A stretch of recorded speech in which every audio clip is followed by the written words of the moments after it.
देखिए ये जो है लेक्चर नंबर 20 है। ओके, अगर आप लोग 1 से लेकर 19 तक लेक्चर नहीं देखे हैं तो जाके जरूर देखिएगा। देखिए आज हम देखेंगे विद्युत धारा के बारे में एवं उससे आगे जानेंगे। समझिएगा ध्यान से। एक क्वेश्चन पूछेगा आपसे कि कार के अंदर बैठे यात्री पे अगर बिजली गिर जाए तो क्या कार के बैठे यात्री पे कोई प्रभाव पड़ेगा? तो क्या बोलेंगे आप? नहीं प्रभाव पड़ेगा। क्यों ऐसा होता है तो समझिएगा। किसी खोखले चालक में विद्युत क्षेत्र जो होता है वो शून्य होता है, क्योंकि एक कार है, कोई कार है तो बीच में जो बैठा हुआ है तो खोखला चालक मान लीजिए उसे। खोखला चालक में विद्युत क्षेत्र क्या होता है? शून्य होता है। इसलिए बिजली गिरने पे या फिर बिजली का तार गिरने पे ऐसा कुछ भी हो जाए तो बैठे यात्री के अंदर जो है कोई प्रभाव नहीं पड़ेगा, विद्युत क्षेत्र उत्पन्न नहीं होता है तो कोई प्रभाव नहीं पड़ेगा और कार के बैठे यात्री सुरक्षित रहेंगे। ओके, अब समझिएगा आगे विद्युत विभव देखेंगे आप। ओके, विद्युत विभव किसे बोलेंगे तो ध्यान से समझिएगा। देखिए किसे बोलते हैं? किसी भी धनात्मक को आवेश एक बिंदु से अनंत तक का विद्युत क्षेत्र में ले जाने पर जो किया गया कार्य तथा आवेश का अनुपात होता है उसी को विद्युत विभव कहते हैं। क्या कहते हैं? उसी को विद्युत विभव कहते हैं। ओके, इस तरह से एक्सप्लेन किया गया है, आप देख सकते हैं अच्छे से। अब देखिएगा विद्युत विभव बराबर क्या होता है तो कार्य बटा आवेश होता है। क्या होता है? कार्य बटा आवेश होता है। कार्य का मात्रक जूल होता है, आवेश का मात्रक कूलाम होता है। इसलिए विद्युत विभव का ऐसा ही मात्रक पूछ लिया, मात्रक तो जूल प्रति सेकेंड, जूल प्रति कूलाम होता है, जूल प्रति कूलाम होता है। ठीक है, विद्युत विभव का मात्रक क्या हो जाएगा? जूल प्रति कूलाम हो जाएगा। विद्युत विभव जो होते हैं ये अदिश राशि के अंतर्गत आते हैं। विद्युत विभव जो है ये अदिश राशि के अंतर्गत आते हैं और विद्युत विभव का ऐसा ही मात्रक पूछ लिया तो वह हो गया, क्या हो जाएगा? वोल्ट हो जाता है। विद्युत विभव का ऐसा ही मात्रक वोल्ट होता है। ओके, अब समझिएगा आगे विभवांतर। विभवांतर कैसी राशि है तो ये भी जो है अदिश राशि है। विभवांतर अदिश राशि के अंतर्गत आते हैं और विद्युत विभवांतर का ऐसा ही मात्रक पूछ लिया तो वोल्ट होता है। इसका ही मात्रक वोल्ट ही होता है। चाहे विद्युत विभव पूछे या विभवांतर बोले, दोनों का मात्रक वोल्ट ही होता है। लेकिन विभवांतर को हम लोग किस में नापते हैं तो वोल्ट मीटर से नापते हैं। किस में नापते हैं? वोल्ट मीटर से नापते हैं। ओके, और विभवांतर किसे बोलेंगे तो एक बिंदु से दूसरे बिंदु तक धनात्मक आवेश ले जाने में जो कार्य लगता है उसे विभवांतर कहते हैं। ओके, क्या बोले? एक बिंदु से दूसरे बिंदु तक धनात्मक आवेश ले जाने में जो कार्य लगता है उसे विभवांतर कहते हैं। ओके, यहां तक कोई दिक्कत नहीं है। अब देखिए आगे, देखिए आपसे क्वेश्चन पूछेगा कि एक आदर्श वोल्ट मीटर का प्रतिरोध कितना होता है? एक आदर्श वोल्ट मीटर का प्रतिरोध कितना होगा तो अनंत होगा। कितना होगा? अनंत होगा। ओके, अब देखिए वोल्ट मीटर जो जुड़े रहते हैं वो किस तरह से जुड़े रहते हैं? समांतर क्रम में जुड़े रहते हैं या श्रेणी क्रम में जुड़े रहते हैं? तो याद रखिएगा कि वोल्ट मीटर जो जुड़े रहते हैं वो रहते हैं समानांतर क्रम में। कैसे जुड़े रहते हैं? समानांतर क्रम में जुड़े रहते हैं। आगे आपको बताएंगे कि समानांतर क्या होता है, श्रेणी क्रम क्या होता है। ओके, आगे विद्युत बैटरी। अब समझिएगा ध्यान से। अब हम पढ़ने जा रहे हैं विद्युत बैटरी। विद्युत बैटरी जो है आपको दो प्रकार देखने को मिलेगा। विद्युत बैटरी दो प्रकार आपको देखने को मिलेगा। एक मिलेगा प्राइमरी सेल, एक मिलेगा सेकेंडरी सेल। एक मिलेगा प्राइमरी, एक मिलेगा सेकेंडरी। ओके, अब समझिएगा ध्यान से। यहाँ देख दिए हम, यहाँ लिखे हैं प्राथमिक सेल और द्वितीयक सेल। ये क्या होता है समझिएगा। पहले प्राथमिक सेल देखेंगे। प्राथमिक सेल हम किसे बोलेंगे? ठीक है, जिसका वन टाइम ही यूज हो, जिसका वन टाइम ही यूज हो। ओके, जैसे घड़ी, दीवार के घड़ी में जो लगाया जाता है उसमें कैसा रहता है? प्राथमिक सेल रहता है। वो जब यूज कर लेते हैं तो खोल के फिर फेंक देते हैं, फिर नया खरीद के लाते हैं। जिसका वन टाइम यूज हो उसे प्राथमिक सेल कहते हैं, याद रखिएगा। ओके, अब देखिए इसका कार्य क्या है तो यह सेल जो है रासायनिक ऊर्जा को विद्युत ऊर्जा में परिवर्तित करता है।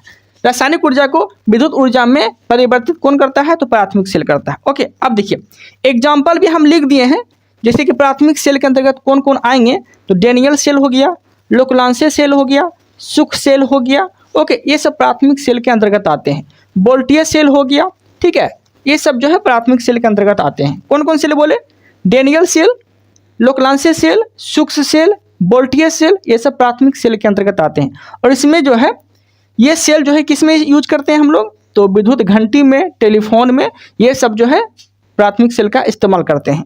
अब देखिए द्वितीयक सेल किसे बोलेंगे तो द्वितीयक सेल बोलेंगे जिसका बार बार यूज हो, मतलब कि रिचार्जेबल बोल सकते हैं। रिचार्जेबल जो बैटरी है, ठीक है, वो किस सेल के अंतर्गत आएंगे? द्वितीयक सेल के अंतर्गत आएंगे। ठीक है, सेकेंडरी सेल के अंतर्गत आएंगे। ओके, याद रखिएगा जिसका बार बार यूज हो, जैसे कि मोबाइल का बैटरी, इसमें कैसा सेल है, द्वितीयक सेल के अंतर्गत आएंगे, क्योंकि उसको हम चार्ज करके फिर से यूज कर लेते हैं। तो जिसका बार बार यूज हो, रिचार्जेबल हो, उसे हम द्वितीयक सेल बोलते हैं। ओके, याद रखिएगा, यहाँ तक कोई दिक्कत नहीं है। आप समझते हैं आगे। अब देखने जा रहे हैं हम लोग प्रतिरोध।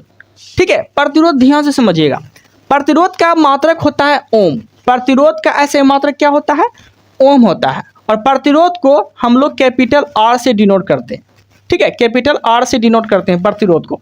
ओके, आप समझिएगा प्रतिरोध किसे बोलेंगे, किसी चालक के धारा के प्रवाह में बाधा डाले। किसी चालक के धारा में कोई धारा जा रहा है, तार के अकॉर्डिंग या वायर के अकॉर्डिंग धारा प्रवाहित होती है ना, तो उसके धारा में अगर रुकावट कोई बन जाता है तो वही रुकावट को हम लोग बोलते हैं प्रतिरोध। ठीक है, रोध उत्पन्न करता है। ठीक है, तो ही बोला गया है किसी चालक के धारा के प्रवाह में जो बाधा उत्पन्न करे उसे बोलते हैं प्रतिरोध। ओके, यहाँ तक कोई दिक्कत नहीं है। आगे देखते हैं चालकता। चालकता को हम लोग कैपिटल जी से डिनोट करते हैं। चालकता को कैपिटल जी से डिनोट करते हैं। ओके, अब देखिए चालकता बराबर क्या होता है, क्योंकि चालकता को हम कैपिटल जी से डिनोट किए, चालकता। ठीक है, तो चालकता बराबर क्या होता है, आर बाय 1/r होता है। चालकता बराबर 1/r होता है। ओके, यहाँ तक कोई दिक्कत नहीं है। चालकता का अगर मात्रक पूछ लिया आपसे, ठीक है, चालकता का अगर मात्रक पूछ लिया आपसे तो याद रखिएगा ओम इनवर्स होता है। क्या होता है, ओम इनवर्स होता है। चालकता का मात्रक ओम इनवर्स होता है। ओके, याद रखिएगा, यहाँ तक कोई दिक्कत नहीं है। अब समझिएगा ध्यान से। देखिए चालकता का अगर ऐसा ही मात्रक पूछ लिया, ठीक है, तो चालकता का ऐसे मात्रक और भी होते हैं। एक होते हैं मोह, एक होते हैं सीमेन। चालकता का मात्रक क्या होते हैं, मोह भी होते हैं और सीमेन होते हैं। ठीक है, याद रखिएगा, यहाँ तक कोई दिक्कत नहीं है। अब समझिएगा ध्यान से। देखिए प्रतिरोध, आप क्या देखेंगे, प्रतिरोध आपको जो है दो प्रकार देखने को मिलेगा। प्रतिरोध जो है दो प्रकार आपको देखने को मिलेगा। ओके, कौन कौन देखने को मिलेगा तो समझिएगा। एक मिलेगा ओमीय प्रतिरोध, एक मिलेगा अनिओमीय प्रतिरोध। एक में देखने को मिलेगा ओमीय प्रतिरोध, एक देखने को मिलेगा अनओमीय प्रतिरोध। ओमीय प्रतिरोध किसे बोलेंगे, जो ओम के नियम का पालन करे। जो ओम के नियम का पालन करेगा वो ओमीय प्रतिरोध कहलाएगा। जो ओम के नियम का पालन नहीं करेगा वो ओमीय प्रतिरोध नहीं कहलाएगा। ओके, यहाँ तक कोई दिक्कत नहीं है। ओमीय प्रतिरोध के अंतर्गत एक चीज आते हैं एग्जाम्पल में, याद रखिएगा, मैग्नीज का तार। मैग्नीज का तार जो है ओमीय प्रतिरोध के अंतर्गत आते हैं। अनओमीय प्रतिरोध के अंतर्गत कौन आएंगे, जो ओम का नियम का पालन नहीं करता है, तो याद रखिएगा ट्रायोड बल्ब हो गया, डायोड हो गया, ये सब जो है अनोमीय प्रतिरोध के अंतर्गत आते हैं। अनोमीय प्रतिरोध के अंतर्गत आते हैं। ट्रायोड और डायोड ये सब जो है ओम के नियम का पालन नहीं करते हैं। ओके, यहाँ तक कोई दिक्कत नहीं है। अब समझते हैं आगे प्रतिरोधकता का संयोजन देखते हैं आप। ठीक है, संयोजन किस क्रम में जुड़ते हैं, तो प्रतिरोधक का संयोजन जो है आपको दो प्रकार को देखने को मिलेगा। ठीक है, एक मिलेगा समानांतर क्रम, एक देखने को मिलेगा श्रेणी क्रम। एक देखने को मिलेगा समानांतर क्रम, एक देखने को मिलेगा श्रेणी क्रम। समानांतर क्रम का अर्थ ये हो गया कि 1/r + 1/r1 1/r2 इस तरह से देखने को मिलेगा। तो समझिएगा ई जो है समानांतर क्रम में कैसे होगा, कैसे जुड़ेगा रेजिस्टेंस। तो देखिए ई जो है ना, इसी तरह से जुड़ेगा।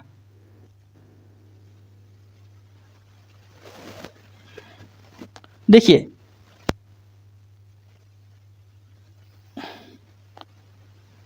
ये जो है समानांतर क्रम में जुड़ा हुआ है। ठीक है, क्या है, समानांतर क्रम के अंतर्गत ये सब जुड़ा हुआ है। ठीक है, इस तरह से जोड़ा जाता है। मतलब मान लीजिए ई प्लस है तो प्लस में जोड़ेंगे, प्लस में है तो प्लस में जोड़ेंगे। तो ये सब क्या हो गया, समानांतर क्रम हो गया। और श्रेणी क्रम क्या होता है कि अगर ये प्लस है तो ये माइनस है, तो माइनस प्लस करके फिर ये माइनस प्लस लिख लेगा। इस तरह से होता है श्रेणी क्रम।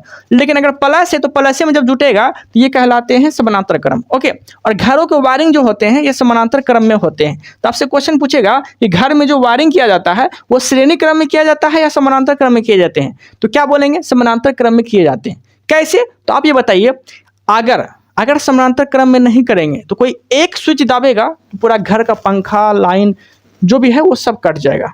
ठीक है, लेकिन वो समानांतर क्रम में क्यों जोड़ते हैं, ताकि एक जिस फैन का स्विच हम बंद करें वही फैन जो है ऑफ हो, ये किया जाता है। ठीक है, लेकिन फ्यूज का जो तार होता है, फ्यूज जो जुड़ते हैं घर में वो श्रेणी क्रम में जुड़ते हैं, ताकि फ्यूज जब निकालते हैं तो देखते हैं सीरीज में रहता है। फ्यूज जब निकालते हैं तो वो जो है पूरा घर का जो है बिजली कट हो जाता है। ठीक है, तो आपसे क्वेश्चन पूछेगा कि घरों की वायरिंग जो होती है वो समानांतर क्रम में होती है, ठीक है, और फ्यूज जो जुड़े रहते हैं वो श्रेणी क्रम में जुड़े रहते हैं। इस तरह से क्वेश्चन पूछेगा। ओके, अब समझिएगा आगे। श्रेणी क्रम यहाँ पर हम लिख दिए हैं। श्रेणी क्रम में जो है परगामी प्रतिरोध जो होते हैं वो इस तरह से जुड़ते हैं, ऐसे ऐसे हो गया, ठीक है, फिर ऐसे करके इस तरह से जुड़ा जाता है। ये हो गया माइनस, ये हो गया plus. Okay, R1 plus R2 इस तरह से जुड़े रहते हैं जो, वो कहलाते हैं श्रेणी क्रम। ओके, मतलब सीरीज जिसे बोलते हैं, जिसे सीरीज बोलते हैं। ओके, यहाँ तक कोई दिक्कत नहीं है। आप समझिएगा ध्यान से। फ्यूज जो अभी हम बताए, फ्यूज जो जुड़े रहते हैं वो किस तरह जुड़े रहते हैं, तो श्रेणी क्रम में जुड़े रहते हैं। किस क्रम में जुड़े रहते हैं, तो श्रेणी क्रम में ये सीरीज जुड़े रहते हैं। ओके, ये चीज़ आपको याद रखना है। और फ्यूज जो बनते हैं उसका गलनांक कितना होता है, तो गलनांक इसका निम्न होता है। गलनांक निम्न होता है लेकिन प्रतिरोध उच्च होता है। गलनांक निम्न होता है लेकिन प्रतिरोध उच्च होता है, ताकि जो है कुछ भी अगर फॉल्ट हो तो गलनांक निम्न रहने की वजह से क्या होता है, फ्यूज जो है वो कट हो जाता है, पावर कट हो जाता है, फ्यूज का जो है तार कट हो जाता है। ओके, याद रखिएगा। अब देखिए, फ्यूज का जो ज्वाइनिंग किया जाता है, फ्यूज के तार का जो ज्वाइनिंग किया जाता है, ये सीसा प्लस टीन का ज्वाइन किया जाता है। मतलब सीसा प्लस टीन मिला के जो है फ्यूज का तार बनाया जाता है। ठीक है, यहाँ तक कोई दिक्कत नहीं है। आप समझिएगा आगे। एक आप क्वेश्चन पूछेगा कि एसी की आवृत्ति जो होती है कितना हर्ट्ज तक होती है, तो 50 हर्ट्ज तक होती है। एसी की आवृत्ति जो घरों में यूज होती है, ओके, ये 50 हर्ट्ज तक होती है। लेकिन डीसी की अगर आवृत्ति पूछ लिया तो डीसी की आवृत्ति 0 होती है। डीसी की आवृत्ति 0 होती है। ओके, उम्मीद है कि आप लोग को समझ में आ गया होगा। कोई डाउट रहते हैं तो आप कमेंट कर सकते हैं, बता सकते हैं। ओके, आज जो है ये फिजिक्स का लेक्चर ये खत्म हो गया पूरी तरह से।